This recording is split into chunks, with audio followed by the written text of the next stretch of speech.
Well, hello everyone. I hope you're having a happy Wednesday. So, I ended up listening to the last part of the LBL, I think it was the Target haul and shit talking, something like that, right?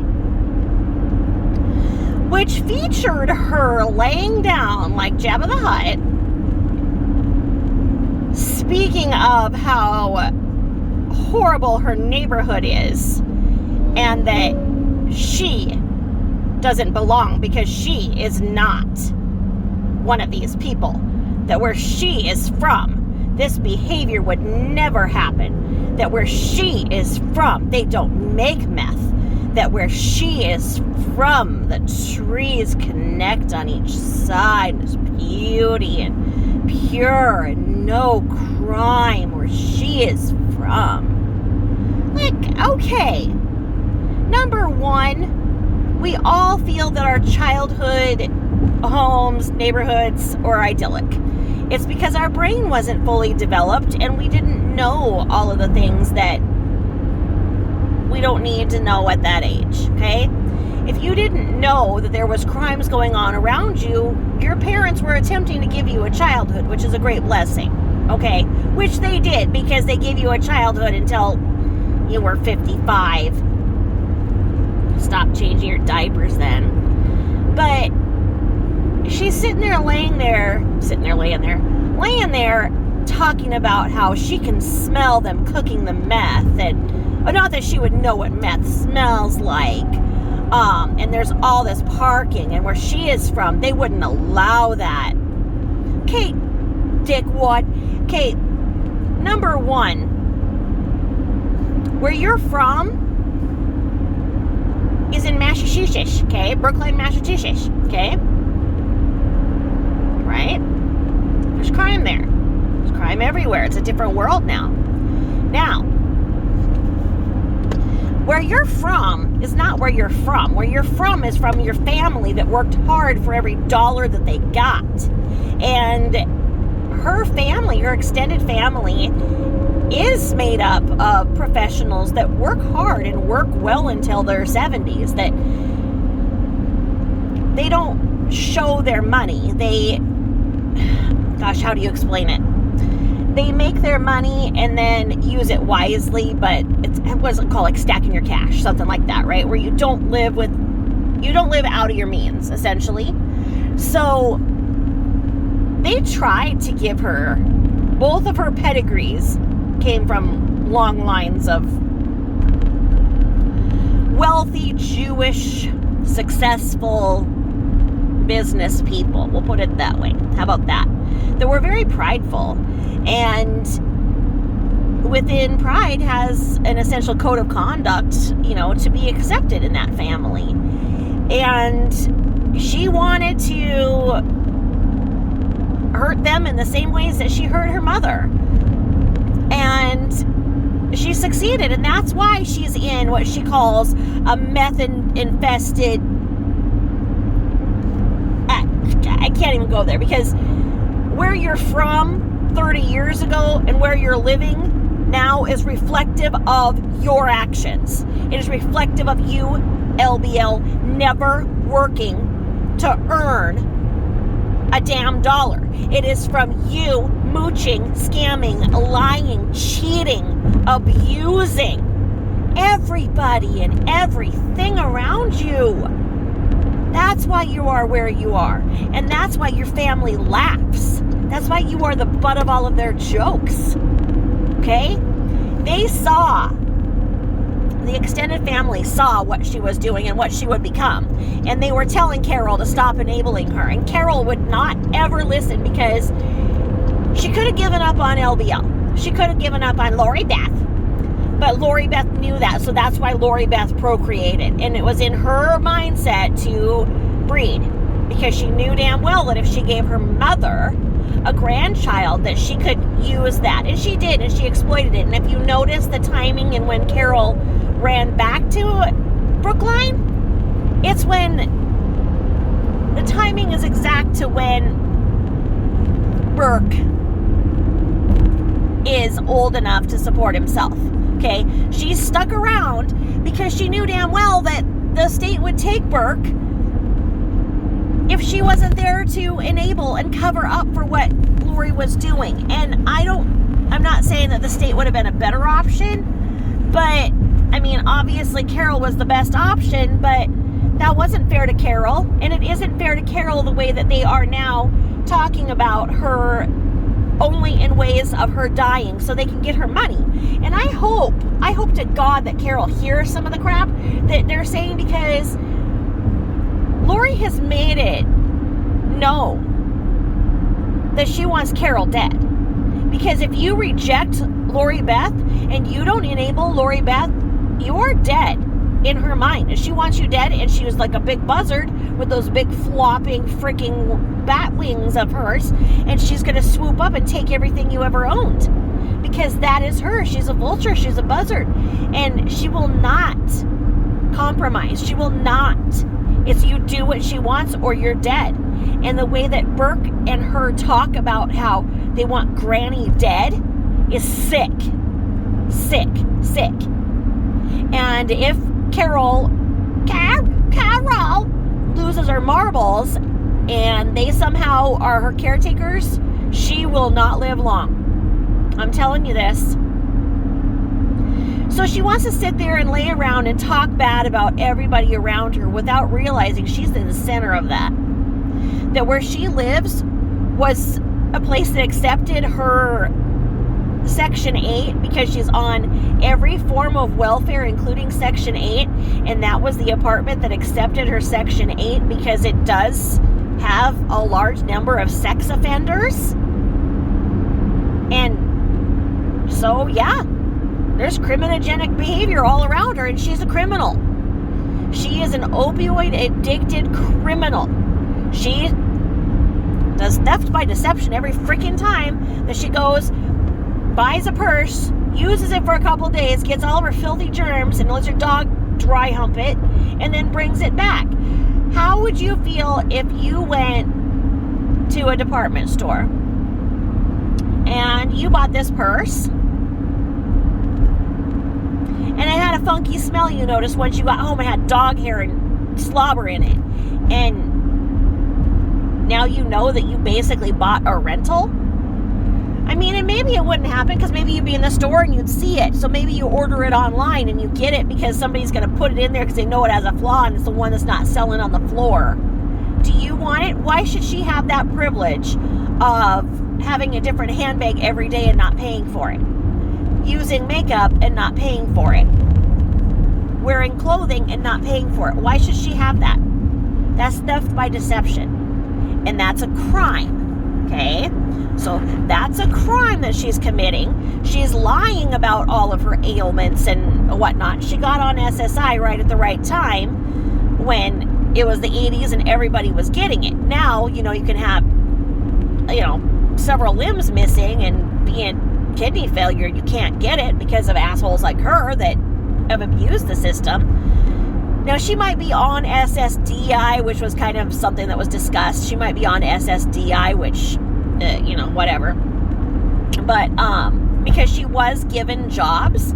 She was given jobs by the successful family. They didn't want the shame of a family member behaving like her, because their reputation is everything to them in Brookline, as you can tell.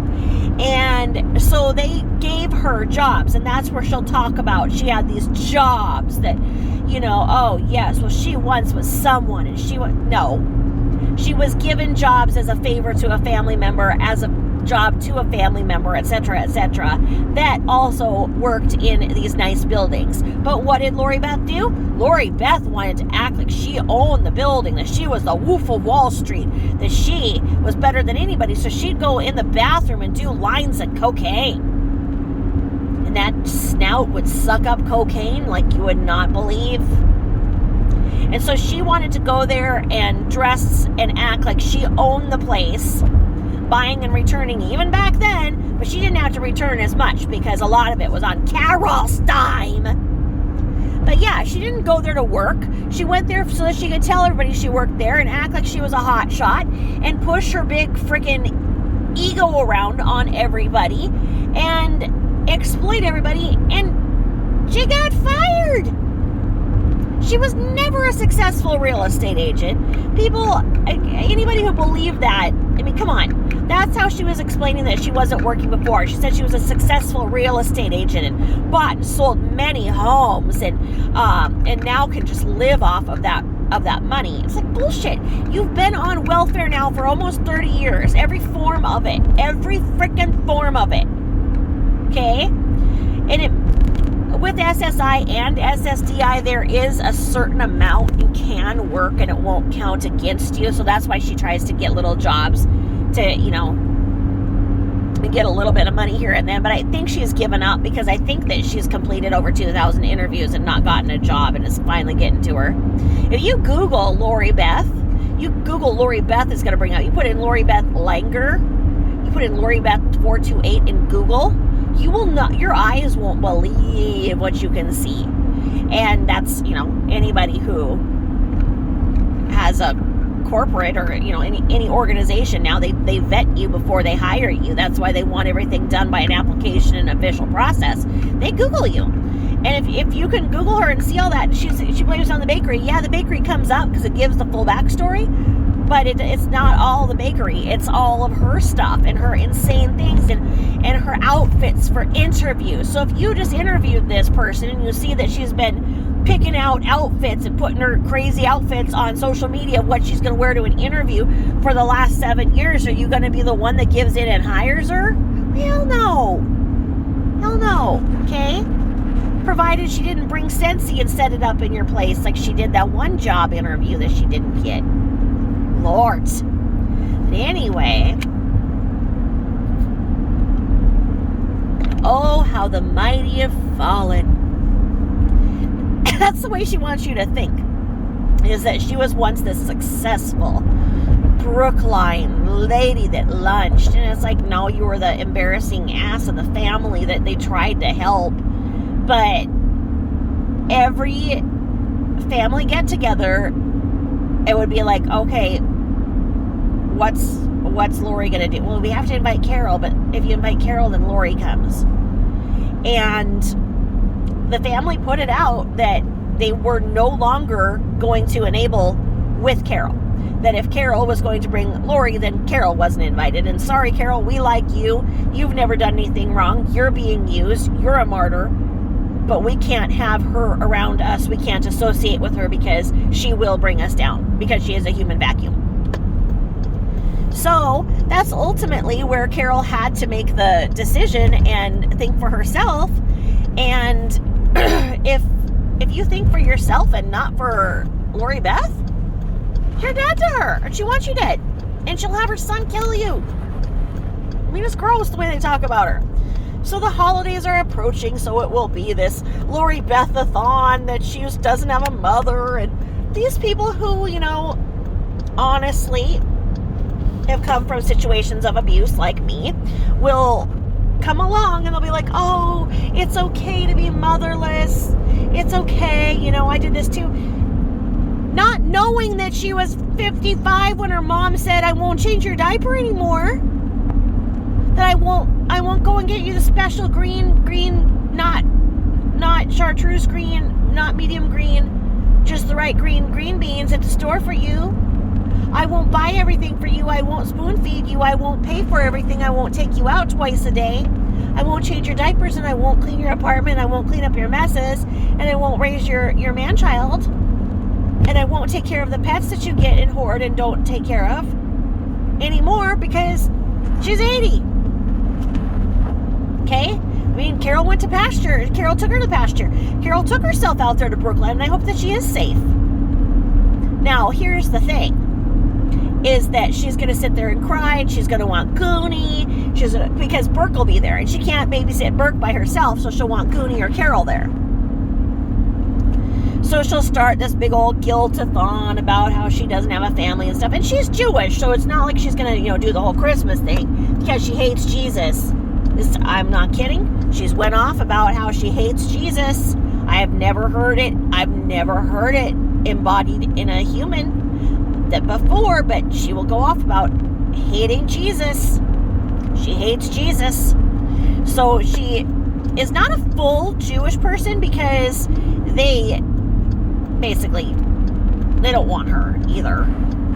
The Christians and the Jews don't want her, but she tries to cling to Judaism.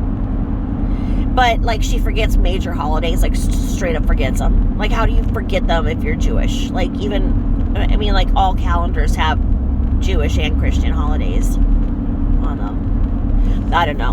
But anyway, it's just funny when she talks about, oh, where she is from, this isn't allowed. Like, you know what? You're not some princess in exile. You're a freaking lunatic that is exactly where you belong. Because you made your bed that Carol bought the linens for. But you made your bed that you're rolling around in talking about this and that. And, oh, yes, well, where she's from, they don't allow this. Oh, it sounds like you had in a neighborhood that had an HOA, okay? And even those HOAs don't do crap now about cars on the road. It's a whole different world. So, yeah, if we were to go back to our idyllic childhood where, you know, people couldn't afford to have several cars or broken down cars, you know, they'd have them at their auto shop, etc., etc. It's a different world, and so people are parking on the street that they shouldn't, and, you know, I don't like it. I don't like it at all. I don't like it. But, you know, HOAs will only do a certain amount. I mean, it's, you pay for an HOA, so they should do more, but she lives in an apartment, a crappy apartment that's full of sexual offenders, and yes, it sounds like there's a meth house down the block. Well, there's a meth house down every block. I mean, it doesn't just necessarily mean that you're in a scummy neighborhood. Some of the best neighborhoods have been cloaked meth houses and drug houses. I mean, it shouldn't even make any sense when she's saying that. And I don't know that you can smell, but who knows with a freaking nose like that? Who knows what she can smell? And okay, and then I gotta say this about the tahini. When she was talking about the tahini, how anybody who can't make their own tahini is a moron, because tahini is so easy to make. Okay, well, she doesn't cook anything, goes out to eat, can't even make herself her own salad with her food stamps. Her food stamps are just reserved for bubblegum and snacks. You know, our taxpayers give her money so she could actually buy food, but she wants to use her other tax money, the SSI money, to go out to eat twice a day, and then use scamathons when she runs short on that.